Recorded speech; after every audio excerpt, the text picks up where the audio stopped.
मेरे दोस्त, अगर आपका सेविंग अकाउंट इंडिया के किसी भी बैंक में है, चाहे प्राइवेट बैंक में या फिर सरकारी बैंक में, इससे कोई मतलब नहीं है। लेकिन अगर बैंक के द्वारा आपके अकाउंट में कोई भी एक अमाउंट लीन कर दिया गया तो ऐसे में आपकी प्रॉब्लम बढ़ जाती है, समस्या हो जाती है। क्योंकि अगर आपके अमाउंट को लीन कर दिया जाता है बैंक अकाउंट में तो उस पैसे को आप विड्रॉ नहीं कर सकते, निकाल नहीं सकते हैं। तो यहाँ पर सबसे बड़ा सवाल ये आता है कि अब क्या करें। हमारा लीन जो अमाउंट हो गया है उस अमाउंट को, उस पैसे को कैसे निकालें। इसके अलावा दूसरा सवाल ये आता है कि अगर हमारा अमाउंट लीन हो गया है तो इसके पीछे का क्या रीजन है और इन फ्यूचर में हम कौन सा मिस्टेक ना करें जिस वजह से कभी भी बैंक हमारे अमाउंट को लीन कर दे। ठीक है, तो इस तरह के सवाल काफी सारे कस्टमर्स के मन में चलते रहते हैं। तो अगर आपका सेविंग अकाउंट किसी भी बैंक में है, इस वीडियो को आप लोग कंप्लीट देखिएगा और हो सके तो शेयर भी कर दीजिएगा, क्योंकि इस वीडियो को देखने के बाद आपको दूसरा वीडियो देखने की जरूरत भी नहीं पड़ेगी कि आखिर में लीन क्यों कर दिया जाता है आपके अमाउंट को और इससे आप कैसे बच के रह सकते हैं। तो वीडियो को शेयर करना ना भूले। तो चलिए शुरू करते हैं। दोस्त, मैं आपको क्लियर कर दूं, बैंक के द्वारा आपके अकाउंट में अमाउंट को लीन करने के पीछे कई सारे रीजन हो सकते हैं, लेकिन अभी मैं आपको कुछ मोस्ट इंपॉर्टेंट रीजन के बारे में क्लियर कर देता हूं ताकि इन फ्यूचर आप लोग इस तरह का मिस्टेक ना करो, गलती ना करो, जिससे कि आपको भी लीन अमाउंट का सामना करना पड़े। ठीक है, तो सबसे पहले बात करते हैं पॉइंट नंबर फर्स्ट की, यानी रीजन नंबर फर्स्ट की। देखिए, होता क्या है कि हमारा जो सेविंग अकाउंट है, चाहे इंडिया के किसी भी बैंक में हो, प्राइवेट बैंक में हो या फिर सरकारी बैंक में, इससे कोई मतलब नहीं होता। लेकिन हाँ, अगर हम किसी भी बैंक से लोन लेते हैं, चाहे पर्सनल लोन हो या किसी और टाइप का लोन हो, इसके अलावे अगर हम क्रेडिट कार्ड वगैरह लेते हैं किसी भी बैंक से, तो उस सिचुएशन में हम लोन तो ले लेते हैं या क्रेडिट कार्ड भी ले लेते हैं और उसका यूज भी करते हैं बेफिक्र होकर के। ठीक है, लेकिन वो एक शॉर्ट टर्म का क्रेडिट कार्ड का लोन होता है जिसको आप यूज करते हैं ऑनलाइन शॉपिंग करने के लिए या फिर कहीं पर भी आप कैश विड्रॉ वगैरह करते हैं, तो वो एक शॉर्ट टर्म का लोन होता है। या फिर अगर आप पर्सनल लोन लेते हैं तो वहां पर भी आपको लोन ही मिलता है, ऐसा नहीं है कि आपको पैसे दे दिए और आप उस पैसे को आप पे ही मत करो। लेकिन काफी सारे ऐसे भी कस्टमर हैं जो लोन एक बार ले लेते हैं या क्रेडिट कार्ड का बिल यूज कर लेते हैं, उसके बाद उसका बिल पे ही नहीं करते। इसके अलावा पर्सनल लोन ले लेते हैं और उसका जो ईएमआई बनता है या लोन अमाउंट जो बनता है उसको हम पे ही नहीं करते। तो अब इस सिचुएशन में क्या होता है कि मान लीजिए अगर आप कई महीनों से लोन अमाउंट पे नहीं करते, उसका ईएमआई पे नहीं करते हैं या क्रेडिट कार्ड का बिल पे नहीं करते हैं, तो उस सिचुएशन में अगर आपके बैंक अकाउंट में कहीं से भी पैसा आता है, अमाउंट आता है आपके बैंक अकाउंट में, तो उसका जो बैंक का ऑटोमेटेड सिस्टम होता है, एक एल्गो होता है, कोई ह्यूमन बीइंग वहां पर बैठा हमेशा नहीं रहता, लेकिन जैसे ही आपके अकाउंट में कहीं से पैसा क्रेडिट होता है ना, तो जो उसका लोन अमाउंट होता है, जो ईएमआई होता है या फिर जो क्रेडिट कार्ड का बिल होता है जिसको आपने कई महीनों से पे नहीं किया है, उस पार्टिकुलर अमाउंट को बैंक क्या करती है, लीन अमाउंट में डाल देती है। जी हाँ, मतलब उसको लीन अमाउंट में कन्वर्ट कर देती है। अब ऐसे में होता क्या है कि आपने तो कई महीनों से क्रेडिट कार्ड का बिल पे नहीं किया या फिर लोन अमाउंट वगैरह पे नहीं किया, ईएमआई आपने पे नहीं किया, लेकिन जो आपका लीन अमाउंट में कन्वर्ट हो गया है, अब आप भी उस पैसे को निकाल नहीं सकते हैं। क्यों? क्योंकि आपने कई महीने से पे नहीं किया, तो अब वो जो पैसा है वो एक तरह का बैंक का हो गया, क्योंकि अब वो जो पैसा है उस पैसे से बैंक अपने लोन का ईएमआई पे करेगी, यानी वहां पर बिल भरेगी क्रेडिट कार्ड का या ईएमआई पे कर लेगी खुद से ही, आपको पे करने की जरूरत नहीं पड़ेगी। हाँ, लेकिन आप उस पैसे को निकाल नहीं सकते क्योंकि अब वो जो पैसा है बैंक का हो गया है और वह पैसा, उस पैसे से, उस रुपये से अब जो है क्रेडिट कार्ड का बिल पे हो जाएगा या फिर लोन अमाउंट वगैरह पे हो जाएगा। एक तरह का वो बैंक का पैसा हो गया। तो अगर आप इस तरह का मिस्टेक करेंगे तो आपको भी इस तरह की समस्या आ सकती है। अगर आप लोन लेकर के उसका ईएमआई पे नहीं करते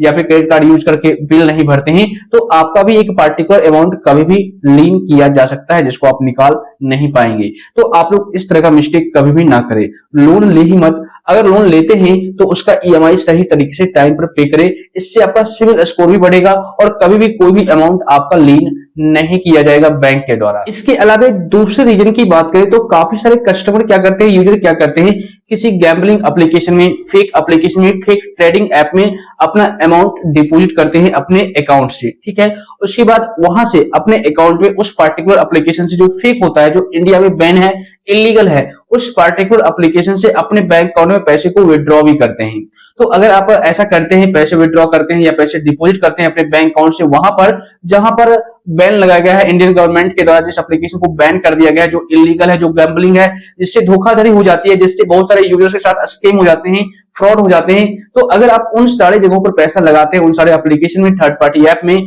तो आपका अकाउंट कभी भी लिंक किया जा सकता है। यानी कि कई बार तो ऐसा होता है कि आपके अकाउंट को फ्रीज भी कर दिया जाता है, या फिर कुछ पार्टिकुलर अमाउंट, जो अमाउंट आपने वहां से ट्रांजेक्शन की है, विड्रॉ की है अपने अकाउंट में, उस पार्टिकुलर अमाउंट को आपके अकाउंट में लिंक कर दिया जाता है, जिसको आप निकाल नहीं सकते। इसके अलावा तीसरे रीजन की बात करें तो ये भी मोस्ट इंपॉर्टेंट रीजन है, जिस वजह से आपके अकाउंट में अमाउंट को या तो लिंक कर दिया जाता है या फिर आपके अकाउंट को फ्रीज कर दिया जाता है। देखिए कई बार क्या होता है, हम लोग किसी ऐसे कंपनी में अपना पैसा लगाते हैं जो फेक है, जो गलत है, ठीक है, या फिर वहां से पैसे को विड्रॉ करते हैं अपने बैंक अकाउंट में, और मान लीजिए उस कंपनी पर किसी पर्सन के द्वारा क्लेम किया गया है और वो साइबर क्राइम के अंतर्गत आ रहा है, ठीक है, वो पार्टिकुलर कंपनी साइबर क्राइम के अंतर्गत आ रहा है और साइबर सेल वालों के पास उस कंपनी से रिलेटेड कंप्लेंट दर्ज हो रखा है, ठीक है ना। तो उस सिचुएशन में उस कंपनी का जो अकाउंट नंबर है, उस अकाउंट के थ्रू आपके अकाउंट से ट्रांजैक्शन हुए हैं, यानी लेन देन हुआ है, पैसे उनके अकाउंट में गए भी हैं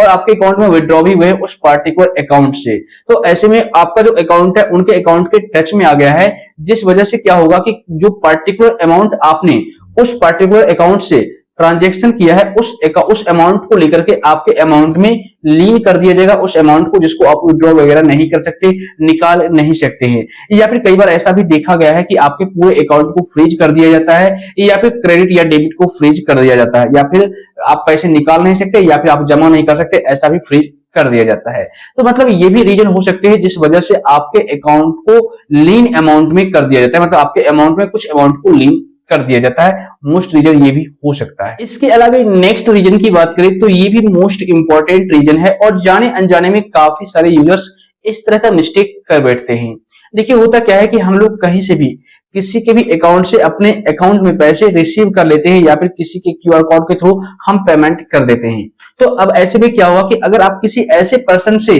अपने अकाउंट में पैसे लेते हैं जिनके पास ब्लैक मनी है, यानी कि मान लीजिए कोई ऐसा पर्सन है जिन्होंने कहीं से फ्रॉड कर रखा है, स्कैम कर रखा है, यानी ठगी कर रखा है, और उस पर्सन के नाम पर साइबर क्राइम में साइबर सेल वालों के पास कंप्लेंट भी दर्ज हो रखा है। मतलब उस पर्सन के नाम पर क्या, जो पर्सन, मान लीजिए मैं एक पर्सन हूं और मैंने कहीं से ठगी किया है, फ्रॉड किया है, ठीक है, तो मेरे अकाउंट के रिलेटेड साइबर क्राइम में कंप्लेंट दर्ज हो रखा है ना, तो उस सिचुएशन में अगर आप मेरे से ट्रांजैक्शन करोगे, मेरे अकाउंट से पैसे रिसीव करोगे अपने अकाउंट में किसी भी पार्टिकुलर अमाउंट को लेकर के, जैसे 5,000 किया, 2,000 किया, तो उस सिचुएशन में क्या होगा कि आप भी उस क्राइम में इन्वॉल्व हो गए हो, ठीक है, मतलब कि आप भी अब ठगी के अंदर आ चुके हो, आप भी स्कैम करते हो, आप भी फ्रॉड करते हो, ऐसा बैंक का कहना है, ऐसा माना जाता है, क्योंकि उनको संदेह हो जाता है कि कहीं आपने भी तो इस तरह का ठगी नहीं किया है, क्योंकि आपके भी अकाउंट में वो पैसा ब्लैक मनी क्रेडिट किया गया उस पार्टिकुलर पर्सन के थ्रू। तो अब ऐसे में क्या होगा कि जो अमाउंट आपके अकाउंट में क्रेडिट हुआ है, उस अमाउंट को लेकर के बैंक क्या करेगी,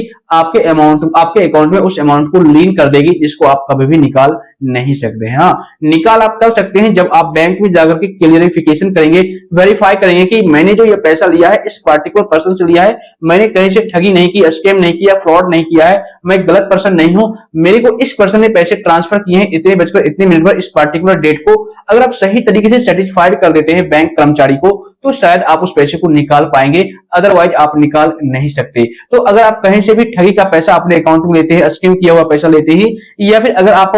फेक ट्रेडिंग ऐप में इन्वेस्टमेंट करते हैं, पैसा वहां पर लगाते हैं, विड्रॉ करते हैं अपने बैंक अकाउंट में, फेक कंपनी में आप पैसा जमा करते हैं और उसके बाद वहां से निकालते हैं, जो कुल मिलाकर के इंडिया में इलीगल है, बैन है, उस कंपनी में, उस एप्लीकेशन में आप पैसा लगा करके विड्रॉ करते हैं, तो आपके अकाउंट में उस पार्टिकुलर अमाउंट को लीन कर दिया जाता है। तो दोस्तों ये तो मैंने आपको क्लियर कर दिया कि आखिर में किस वजह से बैंक द्वारा आपके अकाउंट में किसी भी पार्टिकुलर अमाउंट को लीन कर दिया जाता है। लेकिन मान लीजिए अगर अब आपके मन में ये सवाल चल रहा होगा कि जो हमारा लीन अमाउंट हुआ है उस अमाउंट को हम कैसे निकालें, मतलब किस तरीके से विड्रॉ करें अपने बैंक अकाउंट से। तो भाई इसका सिंपल सा सॉल्यूशन है, दो तरीकों से आप इस पैसे को निकाल सकते हैं। फर्स्ट ऑफ ऑल, जिस बैंक में आपका अकाउंट है सबसे पहले आप उस ब्रांच में जाइए और अपने किसी भी मैनेजर से कांटेक्ट कीजिए, बात कीजिए और उनसे ये पूछिए कि हमारे अकाउंट में जो लीन अमाउंट डाला गया है वो आपके द्वारा किस वजह से डाला गया है, ठीक है ना। तो वो आपको रीजन बता देंगे कि मैंने डाला है या फिर साइबर सेल के थ्रू आपके अकाउंट में कुछ पर्टिकुलर अमाउंट को लीन किया गया।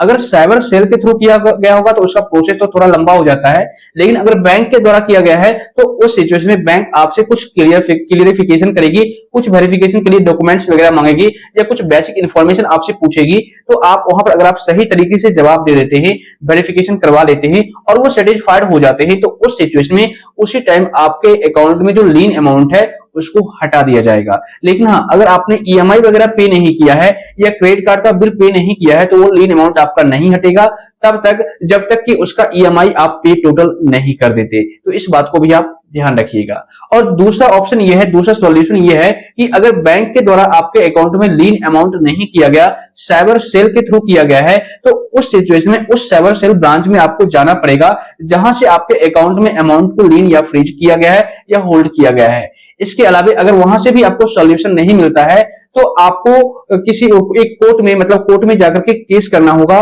मतलब आपको यहाँ पर ये कंप्लेंट करना होगा कि मेरे अकाउंट में लीन अमाउंट कर दिया गया है। इसके अलावा एक एडवोकेट को हायर करना होगा और उनकी जो नॉर्मल सी फीस होगी उनको आपको देना होगा। तो वहां पर थोड़ा सा केस वगैरह चलेगा, तब जाकर के कहीं जाकर के आपका लीन अमाउंट वहां पर रिलीज किया जाएगा, मतलब आप निकाल पाओगे, कोई प्रॉब्लम नहीं होगी। लेकिन यहाँ पर भी वही सेम रीजन है कि अगर आपने कोई लोन लिया होगा, उसका ईएमआई आपने पे नहीं किया, तो कोर्ट भी आपको यही बोलेगी कि आपने ईएमआई पे नहीं किया है जिस वजह से लीन अमाउंट आ गया है आपके अकाउंट में, तो आप क्या कीजिए, इसको सबसे पहले पे कर दीजिए, तभी आपका लीन अमाउंट रिमूव किया जाएगा। तो आप ये देख करके सारा प्रोसेस करें, अदरवाइज और भी आप बड़ी प्रॉब्लम में फंस सकते हैं। तो यही लीन अमाउंट होता है और इसी वजह से आपके अकाउंट में अमाउंट को लीन किया जाता है और इसी तरीके से आप अपने लीन अमाउंट को विड्रॉ कर सकते हैं। दोस्तों, मुझे उम्मीद है इस वीडियो को देखने के बाद अब आप लोग अच्छी तरह से लीन अमाउंट के बारे में समझ गए होंगे। इस वीडियो को देखने के बाद अगर आपको थोड़ी बहुत भी जानकारी मिली है, हेल्प मिली है, तो लाइक और शेयर कर दीजिए वीडियो को और साथ ही साथ चैनल को सब्सक्राइब करके नोटिफिकेशन बेल को दबा दीजिए। और अगर आपको किसी भी प्रकार का कोई डाउट है, कोई सवाल है, तो बेशक आप नीचे कमेंट कर दीजिए या टेलीग्राम ग्रुप का लिंक आपको डिस्क्रिप्शन बॉक्स में मिल जाएगा या फिर RTI का भी आपको देखिए यूजर नेम दिख रहा होगा, वहां पर जाकर आप मेरे को फॉलो कर सकते हैं, सवाल कर सकते हैं, मैं वहां पर आपको इंस्टेंट रिप्लाई दूंगा।